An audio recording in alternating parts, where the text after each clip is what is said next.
नमस्कार दोस्तों। आज की जो मेरी घटना है, आज का मेरा वारदात है, आज का जो ये कांड है, इसको जब ये हुआ था उसके बाद पुलिस ने बहुत ही प्रयास किया, बहुत ही दम लगाई, लेकिन इस केस को सॉल्व नहीं कर पाई। क्योंकि ये कहानी जब आप सुनेंगे, जब आप पूरी कहानी सुनेंगे तो पाएंगे कि ये कहानी पूरी फिल्मी नज़र आती है।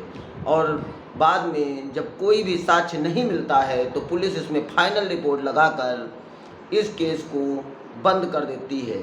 लेकिन एक कहावत है कि कातिल ने धोए हैं ऐसे आपने आस्तीन, लेकिन उसे नहीं पता कि खून भी बोलता है। ऐसे ही आप कोई भी घटनाक्रम हो, लेकिन कभी न कभी उस केस का पर्दाफाश होता ही है। ऐसा व्यक्ति आता है थाने में और उस केस की मदद करता है और फिर 4 साल बाद इस केस का पर्दाफाश होता है।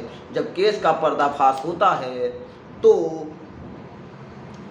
सारा शहर हिल जाता है और जो लोग उस गांव के इस केस के बारे में तरह तरह की बातें सोच रहे थे, उनको वो लोग भी सोचने पर मजबूर हो जाते हैं।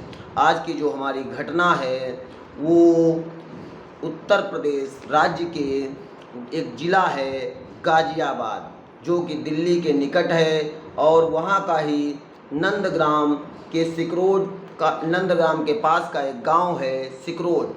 सिकरोड का रहने वाला चंद्रवीर उर्फ पप्पू, उम्र 46 साल, 5 अक्टूबर 2018 को उसका भाई भूरे सिंह सिहानी गेट थाने पर आकर एक एफआईआर पंजीकृत करवाता है कि मेरे भाई चंद्रवीर का कुछ पता नहीं चल रहा है, वो लापता है।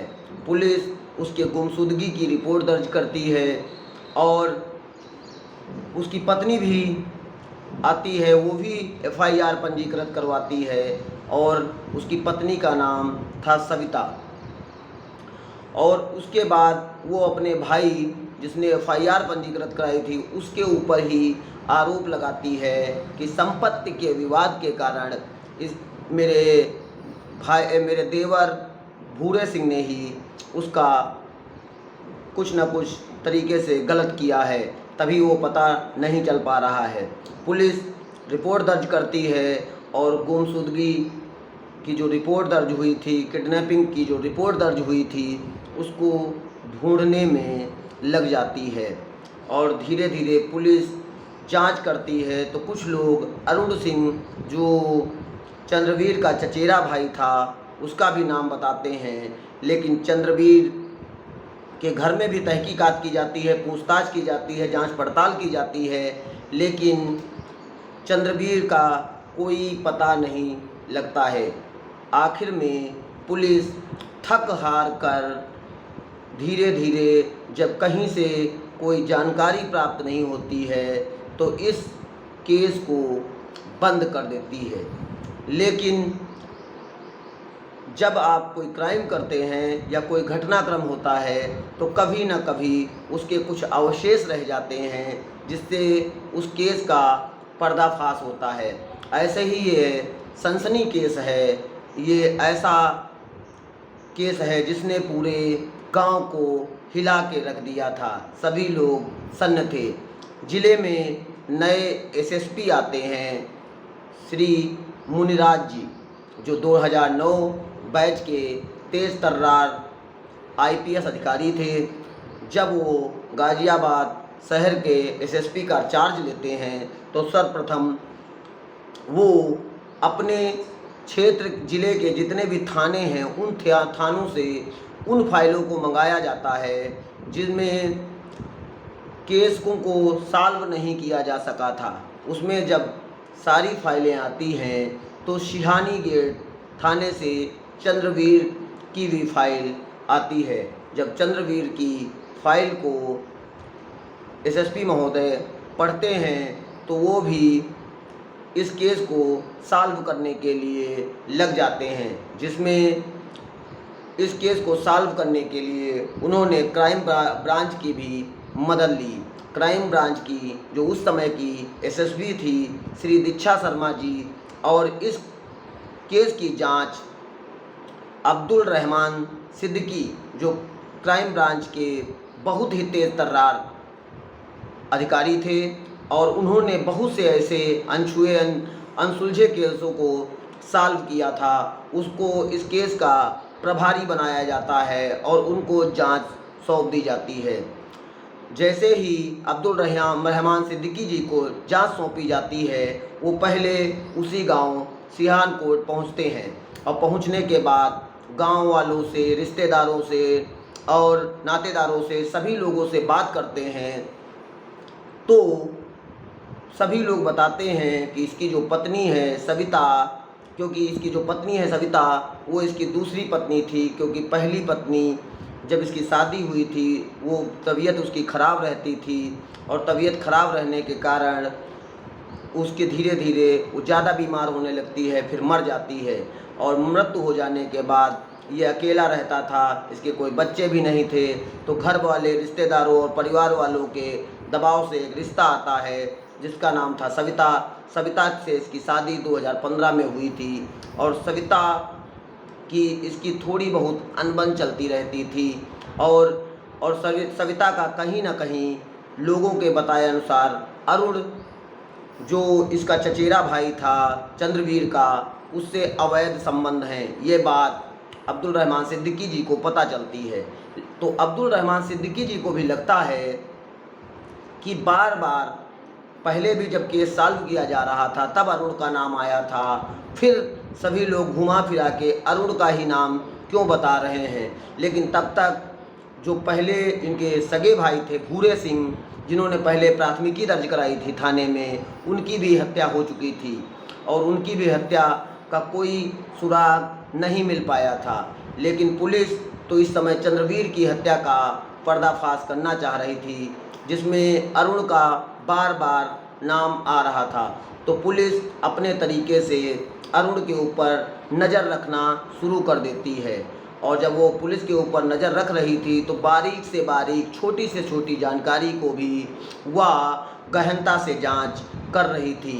तो उसे ऐसा लगता है कि जो चंद्रवीर की बेटी है, जो सविता की भी बेटी है, वो बगल वाले वहीं पर एक ब्यूटी पार्लर था उसमें काम करती थी, वो इस केस में कुछ ना कुछ मदद कर सकती है। तो एक बार अब्दुल रहमान सिद्दीकी जी सविता की बेटी से मिलते हैं और उससे उस केस के बारे में पूछते हैं, लेकिन वो कुछ नहीं बताती है। फिर कुछ दिन ऐसे ही बीत जाते हैं। कहीं ना कहीं पुलिस को भी लगने लगता है कि इससे केस को सॉल्व नहीं किया जा सकता। लेकिन फिर जब वो उससे मिलते हैं तो वो उसको पूरा विश्वास भी दिलाते हैं, पूरा भरोसा दिलाते हैं। ये भी कहते हैं कि क्या तुम अपने पिता को इंसाफ नहीं दिलाना चाहती, और अगर तुम मेरी मदद करोगी तो तुम्हारा कहीं से कोई नाम नहीं आएगा और तुम्हें कहीं से कोई दिक्कत नहीं होगी। तो वो उसका एक बॉयफ्रेंड था चंद्रवीर की बेटी का, जो उससे बहुत प्यार करता था, लेकिन सविता जो थी, जो अरुण के प्यार में पागल थी, अरुण के किसी रिश्तेदार के साथ उसकी शादी करना चाहती थी, जिससे उसकी शादी नहीं हो पा रही थी। तो उसने पुलिस को ना बताकर अपने बॉयफ्रेंड को बता के रखा था कि मेरी मम्मी का मेरे जो चचेरे चाचा हैं अरुण, उनसे कहीं ना कहीं कोई अंतरंग संबंध है। ऐसे में वो लड़का अगले दिन थाने जाता है और वो बताता है कि जो अरुण है, जो बगल के ही मकान में रहता है, वो कहीं ना कहीं सविता से प्रेम प्रसंग करता है, अवैध संबंध हैं। इन्हीं संबंधों की वजह से पूर्व में इनकी लड़ाइयाँ भी होती रहती थी। ऐसे में पुलिस का शक पहले से ही अरुण पे था। जब इस लड़के द्वारा पुष्टि की जाती है तो पुलिस सविता और अरुण को उठाकर थाने लाती है। पहले भी पुलिस ने अरुण से बहुत बार पूछताछ की थी, लेकिन किसी प्रकार का कोई साक्ष्य नहीं मिल पाया था। लेकिन जब इस बार थाने लाया जाता है तो अरुण से गहनता से पूछताछ की जाती है। पहले तो बड़ी सभ्यता और सलीके से बात की जाती है, लेकिन जब वो कुछ भी बताने से इनकार कर देता है तो पुलिस अपने असली रूप पर आ जाती है। और असली रूप पर आने के बाद जब महिला पुलिसकर्मियों द्वारा सविता के ऊपर और पुरुष पुलिसकर्मियों द्वारा अरुण के ऊपर पुलिसिया प्रहार किया जाता है तो कुछ समय बाद ये लोग टूट जाते हैं। और जो घटना सामने आती है तो वो बताते हैं कि आप भी सन्न रह जाएंगे। वो बताता है कि 2015 में चंद्रवीर और सविता की शादी हुई थी। सविता ग्वालियर की रहने वाली थी। ग्वालियर में उसकी पहले भी शादी हो चुकी थी, लेकिन उसका तलाक हो गया था। तलाक होने के बाद इधर चंद्रवीर की पत्नी की मृत्यु हो चुकी थी, तो सविता का रिश्ता चंद्रवीर के लिए आता है। चंद्रवीर उससे 2015 में शादी कर लेता है। उस समय उसकी पहले पत्नी की बेटी भी थी। धीरे धीरे दोनों की ज़िंदगी अच्छी चल रही थी। लेकिन जब वो शादी करके घर आती है तो उसके एक बेटी पहले वाले पति से थी। यहाँ पर उसके एक लड़के का भी जन्म चंद्रवीर से होता है। लेकिन अरुण बताता है कि मैंने जब इनको देखा तो मैं इस पे मोहित हो गया। असलियत में मेरा घर और चंद्रवीर का घर अगल बगल था। रिश्ते में ये मेरी भाभी लगती थी, मैं इसका देवर लगता था, इसलिए हंसी मजाक चलता रहता था। और 2017 में हम लोग एक दूसरे के नज़दीक आते गए। जब चंद्रवीर घर से चला जाता था तो हम लोग रंगरलियाँ मनाया करते थे। लेकिन एक दिन जब मैं चंद्रवीर कहीं चला गया, मैं सविता के घर गया, तो मैं जब वहाँ पर रंगरलियाँ मना रहा था उसी समय चंद्रवीर घर पर आ जाता है और हम लोगों को ऐसी अवस्था में देख लेता है जिससे वह बहुत ज़्यादा भड़क जाता है। और भड़कने के बाद उसकी और सविता की बहुत ज़्यादा लड़ाई होने लगी थी। लड़ाई धीरे धीरे इतनी ज़्यादा बढ़ गई थी कि वह आए दिन सविता के ऊपर भी हाथ भी उठाता था, जिससे सविता बहुत परेशान रहने लगी।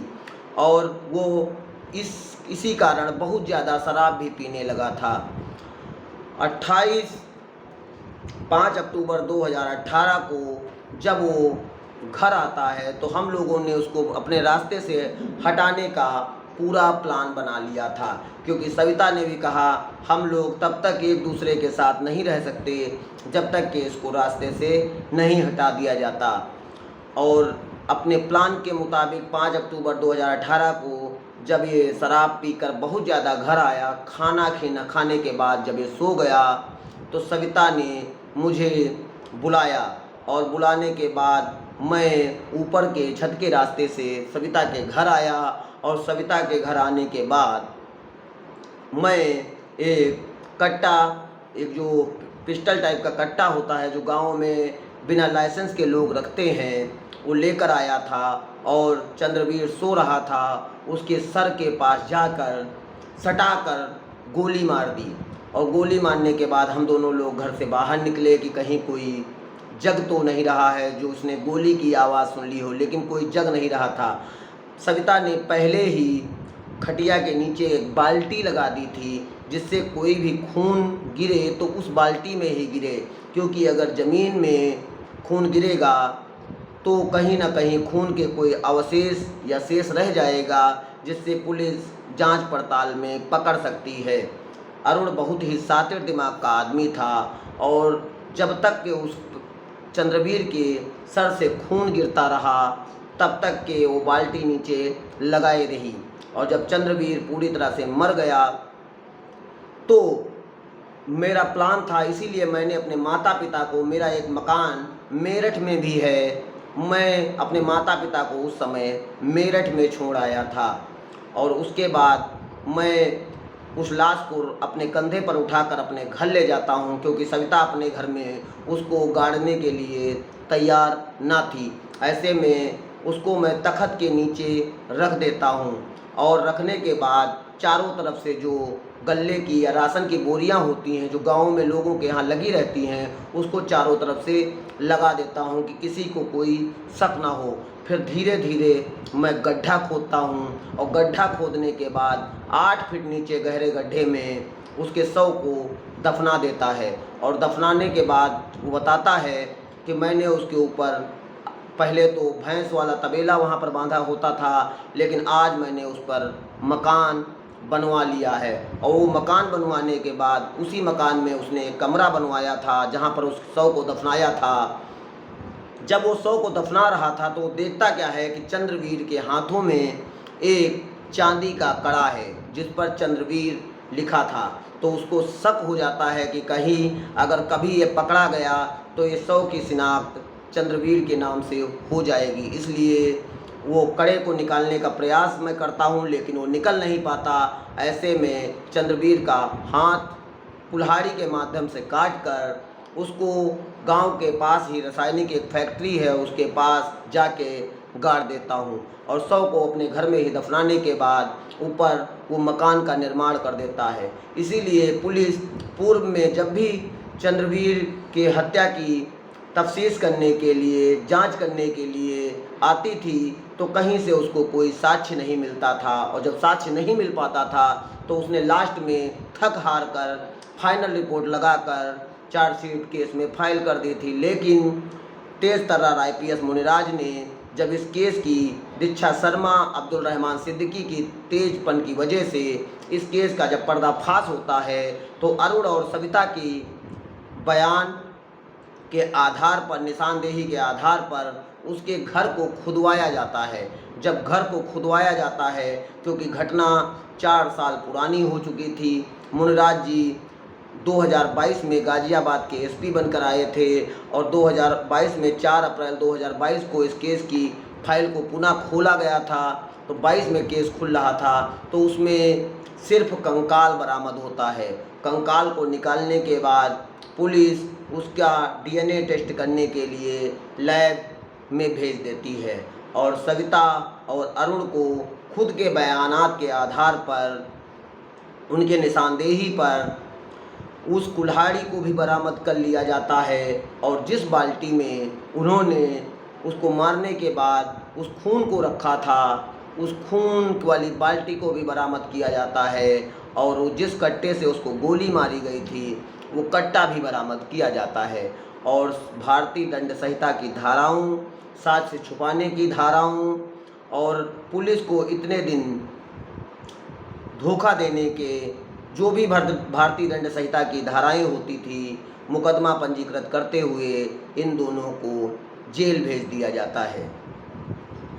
आज की घटना से हमें समझने की ज़रूरत ये है कि कभी कभी ऐसे रिश्ते जिसमें उम्र का बहुत ज़्यादा फासला होता है, जैसा कि चंद्रवीर की उम्र 47-48 साल थी, वहीं इसकी उम्र 10-15 साल इससे छोटी थी। ये इसकी दूसरी पत्नी थी और इसकी एक बेटी भी थी। इसका पहले पति से तलाक हो गया था, वो शादी कर लेती है, वो पूर्ण रूप से अपने पति से संतुष्ट नहीं होती है। इसी वजह से इसका संबंध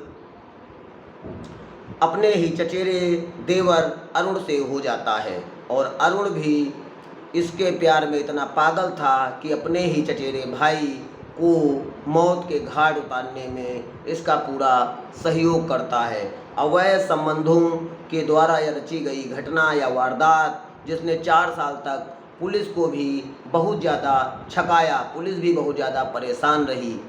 तो ऐसे रिश्तों में जागने की ज़रूरत ये है कि अगर आपको एक दूसरे से रिश्ते मधुर नहीं हैं तो आप तलाक लेकर दूरी बना सकते हैं, लेकिन किसी की हत्या कर देना, किसी को मौत के घाट उतार देना, ये कहीं से भी उचित नहीं है, जैसा कि इस घटना में भी हुआ। लेकिन ये घटना कहीं न कहीं केस हत्या को छुपाकर, हत्या के शव को छुपाने का जो तरीका अपनाया गया वो कहीं न कहीं फिल्मों से प्रभावित है और फिल्म के सीनों को देखकर ही अरुण ने भी ऐसा ही किया। ऐसी घटनाओं से बचें, अवैध संबंधों से बचें और ये जो क्षणिक प्यार और मोहब्बत के रिश्ते होते हैं, ये फिर जब इसमें एक बार व्यक्ति घुसता है तो फिर निकल नहीं पाता और उसमें फिर ऐसी वारदातें, ऐसे घटनाक्रम, ऐसे कांड कर देता है जिसमें उसका तो परिवार उजड़ता ही है, साथ में दूसरे का भी परिवार उजड़ जाता है। सविता के जेल जाने के बाद उसकी बेटी और उसका बेटा पूरी तरह से कहीं न कहीं अकेले जीवन जीने के लिए मजबूर हो गए। इसीलिए ऐसी घटनाओं से बचने की ज़रूरत है, जागरूक रहने की ज़रूरत है, सतर्क रहने की ज़रूरत है। और इस केस में एसएसपी मुनिराज जी की जितनी भी तारीफ़ की जाए और दीक्षा शर्मा जी की जितनी तारीफ़ की जाए, और सबसे ज़्यादा तारीफ़ जो क्राइम ब्रांच के जांच अधिकारी थे अब्दुल रहमान सिद्दीकी जी, उनकी तत्परता की वजह से इस केस का समाधान हो पाया और चंद्रवीर को न्याय मिल पाया। आप मेरे चैनल को लाइक करें, शेयर करें और सब्सक्राइब करें और बेल आइकन को ज़रूर दबाएं, जिससे आप मेरे द्वारा बनाए गए वीडियो को देखते रहें। धन्यवाद। जय हिंद, जय भारत।